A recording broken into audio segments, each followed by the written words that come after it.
Hey learners, welcome back to my channel. आज की video में हम जानेंगे दैट एपिक पोएट्री क्या होती है, इसके कैरेक्टरिस्टिक्स क्या होती हैं और साथ ही हम जानेंगे कुछ वर्ल्ड फेमस एपिक्स के बारे में। तो सबसे पहले हम वर्ड एपिक की एटिमोलॉजी देखते हैं। ये बना है लैटिन वर्ड एपिकस से, जिसको कि खुद एक ग्रीक वर्ड एपिको से लिया गया है, जिसका मीनिंग होता है कोई पोएम या फिर कोई स्टोरी। तो एपिक एक लॉन्ग नैरेटिव पोएम होती है जिसमें कि हीरो के एडवेंचर्स या फिर उसके एक्स्ट्रा ऑर्डिनरी डीड्स के बारे में बताया जाता है, या फिर हम ऐसे कह सकते हैं कि इसमें हीरो की लाइफ स्टोरी होती है जो कि हमेशा लॉन्ग एंड एग्जैजरेट होती है। इसमें बहुत सारी इवेंट्स दिखाई जाती हैं और उस हीरो की अचीवमेंट्स बताई जाती हैं। और अगर हम बात करें वर्ल्ड ओल्डेस्ट एपिक की, तो इसका नाम है द एपिक ऑफ गिलगमेश। तो ये एक एंशियंट फोक एपिक है जो कि दुनिया में सबसे पुरानी है। और अगर हम बात करें इंडियन एपिक्स की, तो इसमें आती है Ramayana and Mahabharata. And Mahabharata is known as world's longest epic. और अगर हम बात करें यूरोपियन या फिर वेस्टर्न एपिक्स की, तो इसमें सबसे पहले नाम आता है इलियड एंड ओडिसी का, जिसको कि लिखा था होमर ने।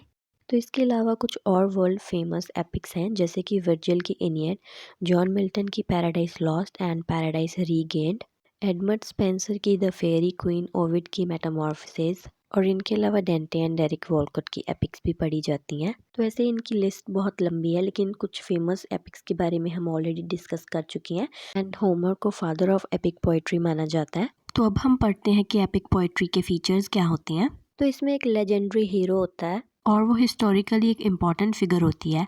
फिर चाहे वो कहीं का किंग हो सकता है, प्रिंस हो सकता है, या फिर कोई डेमी गॉड भी हो सकता है। और उसमें उसकी अचीवमेंट्स के बारे में बताया गया होता है। जैसे आप होमर की ओडिसी देखें तो उसमें उसका जो हीरो है ओडिसियस, उसकी ही बात की गई है। तो एपिक की अगली कैरेक्टरिस्टिक ये है कि इसकी सेटिंग बहुत लार्ज होती है, बहुत सारे एरियाज या फिर प्लेसेस को ये कवर करती है। जैसे आप इसमें महाभारत के एग्जांपल ही ले लीजिए कि उसमें कितने सारे प्लेसेस के नाम आते हैं, जैसे कि हस्तिनापुर, कुरुक्षेत्र, पांचाल, गांधार, कौंपिल्य नगर, मगध, तक्षशिला, इंद्रप्रस्थ, वृंदावन और Dwarka.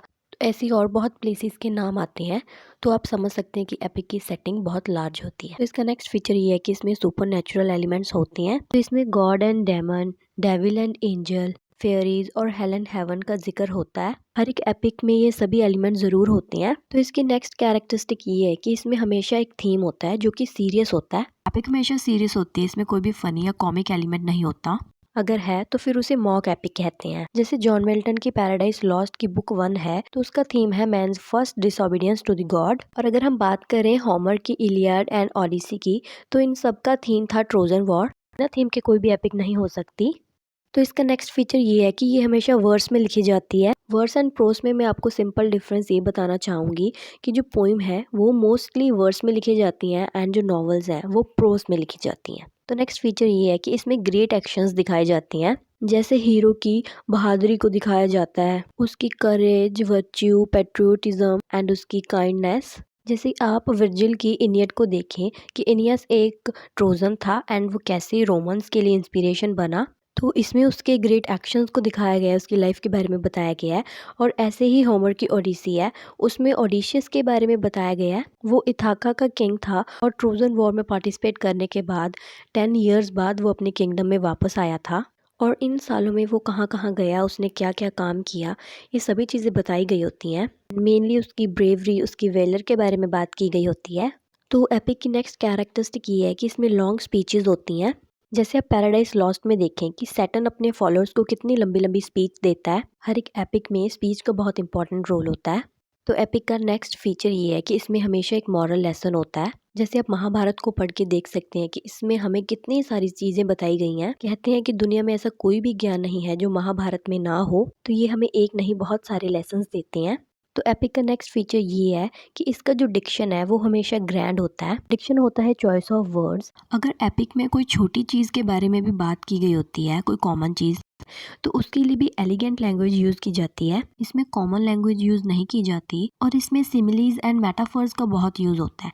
Similes far fetched comparison होता है किसी चीज़ के बीच में। जैसे पैराडाइज लॉस्ट में सैटर्न के शील्ड का कंपैरिजन मून के साथ किया गया है। तो अगर आप कोई एपिक पढ़ते हो तो आपको ऐसे सिमिलीज एंड मेटाफर्स बहुत मिलेंगे। तो इसका अगला फीचर ये है कि जब भी कोई एपिक लिखी जाती है तो सबसे पहले म्यूज को इन्वोक किया जाता है। तो म्यूज एक ग्रीक गॉडेस है एंड जो भी राइटर्स एपिक लिखना स्टार्ट करते हैं सबसे पहले वो म्यूज को याद करते हैं कि वो उन्हें एपिक लिखने की इंस्पिरेशन दे। एंड जो वेस्टर्न एपिक्स होती हैं उनमें ये चीज़ हमेशा होती है।